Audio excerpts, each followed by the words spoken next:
আসসালামু আলাইকুম বন্ধুরা, আজ সকাল থেকে কি করলাম আমি সন্ধে পর্যন্ত সেটা তোমাদের সাথে শেয়ার করছি, তাহলে দেখতে থাকো। আমি সকালে উঠে হাত মুখ ধুয়ে ফ্রেশ হয়ে তারপরে আমি বিছনা আগে গুছিয়ে নিই।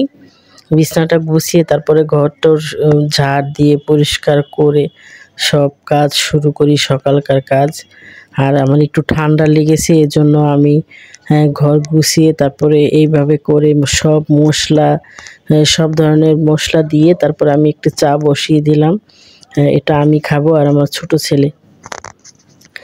আর এর ফাঁকে আমি জগ খালি হয়ে গেছে সকালে, রাত্রে ভরে রাখলেও কিন্তু রাত্রে খাওয়া দাওয়ার পরে সারা রাত্র খায়, পানি শেষ হয়ে যায়, পানির বোতল, জগ, টুকিটাকি কাজ সংসারে প্রত্যেকটা মেয়েই কিন্তু এই কাজগুলি করে। ঠিক আমিও তেমনিভাবে করার চেষ্টা করতেছি। এইভাবে করে আমি আর এটা কিন্তু আমি তেল যে ঢালে, এই যে দেখতেই পাচ্ছ, এটা দিয়ে বোতল পানিতে বোতল যখন ভরবো, ভরে নিতে কিন্তু খুবই সহজ, খুব তাড়াতাড়ি হয়, চারিদিকে পড়ে না, পানিটা ছড়িয়ে যায় না, খুব সুন্দরভাবে কিন্তু এই কাজগুলো শেষ করা যায়। আমি সবসময় এটা দিয়েই পানি বোতলে ভরে নিই, জগ ভরে নিব। সকালকার কাজ সকালে না করলে কিন্তু সারাদিন একটু লেট করে ঘুম থেকে উঠলে কিন্তু মনে হয় যে আজকে সারাদিন কোনো কাজই করতে পারবো না, সব কিছু এলোমেলো হয়ে যায়। এখন চাটা হয়ে গেছে, এখন চা খাবো। গলাটা খুবই ব্যথা ব্যথা করছে এই জন্য। আর এটা কিন্তু আমি সব ধরনের মশলা দিছি, দারচিনি, এলাচি, লং, আর হচ্ছে তেজপাতা, আদা। এখন দিয়ে দিব একটু চিনি, তারপরে দিয়ে দিব লেবু। এই চাটা আমার কাছে অনেক অনেক মজার একটি চা, আর এটা কিন্তু উপকারও আছে অনেক। আর তোমরা দেখতেই পাচ্ছ আমি বাম হাত দিয়ে লেবু চেপে দিচ্ছি। আসলে এটা বাম হাতে করছি না, আমি তো ডান হাতেই করছি, কিন্তু ক্যামেরায় কিন্তু দেখাচ্ছে বাম হাতে। তোমরা তো জানোই, সামনে যদি ক্যামেরা থাকে তাহলে কিন্তু এরকম ডান হাত বাম হাতের মতোই মনে হয়। আর দেখো কালারটা কত সুন্দর আসছে।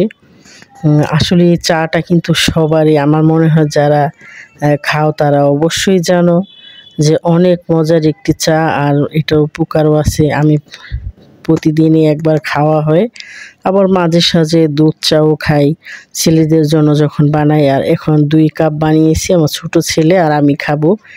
বড় ছেলে এখনো ঘুম থেকে ওঠেনি, আর ঘুম থেকে উঠতে কিন্তু অনেক অনেক সময় লাগে, কেননা রাত্রেও একটু কাজ আছে, কাজ করে, ল্যাপটপে কাজ থাকে ওর, এই জন্য ঘুমাতে সময় লাগে।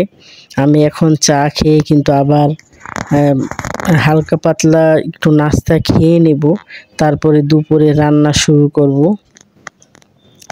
এখন মাছটা আগে কেটে নিলাম।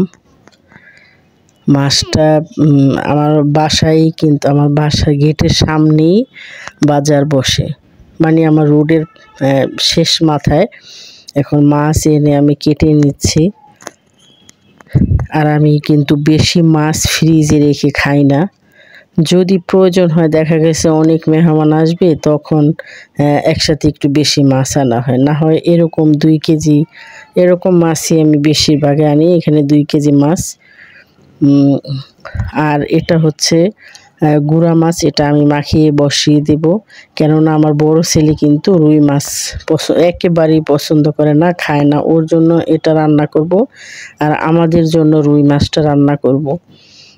একটু একটু আলু দিয়ে সব কিছু একসাথে দিয়ে তারপর চচ্চড়ি করব। এটা খুবই পছন্দ করে আমার ছেলে। এটা হচ্ছে দুপুরের খাবার।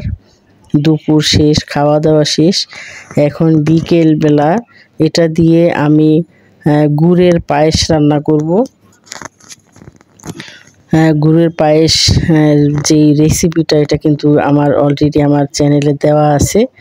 আর এটি হচ্ছে সারাদিনে আমি যা যা করেছি তোমাদের সাথে শেয়ার করছি। এটা ভালোভাবে ধুয়ে নিতে হবে।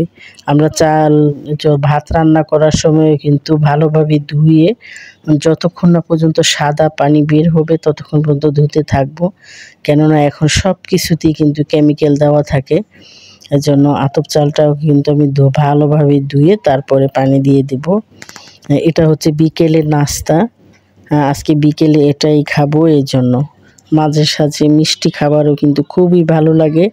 আর তার পাশাপাশি আবার রাত্রের যে খাবো, রাত্রে খিচুড়ি খাবে ওরা আচার দিয়ে। আমি নতুন এবার আমের আচার দিয়েছি, ওই আচারটা বানিয়েছি গতকালকে। এখন ওই আচার দিয়ে খিচুড়ি খাবে এজন্য। আর এই আচারে আমি হলুদ দিব না, সব ধরনের মশলা দিব কিন্তু হলুদ দিব না। একটু সাদাটে করে রান্না করব। আর অন্য চুলায় আমি দুধ দিয়ে দুধটা গরম করে নিচ্ছি, এই গুড়ের পায়েসের মধ্যে দেব। আর রাত্রের রান্নাটা কিন্তু আমি সন্ধ্যার পরেই আমি এটা রান্না করে ফেলি। কেননা এখন গরমের দিন, রান্না করে যাওয়াই যায় না। এখন দুই চুলায় দুধটা বসিয়ে দিছি, খুব তাড়াতাড়ি হয়ে যাবে।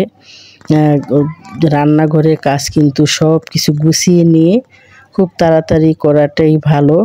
কেননা এই রান্নাঘরে কাজ করছি তার ঘামেই কিন্তু আমার ঠান্ডা খুব মানে জেঁকে বসছে। এখন একটু অনেকটাই এখন ভালো। এই যে আমার খিচুড়িটাও কিন্তু আমি একবারে মাখিয়ে তারপর বসিয়ে দিছি। এইভাবে রান্না করলে কিন্তু অনেক ভালো লাগে। তোমরা অবশ্যই বাসায় ট্রাই করবা।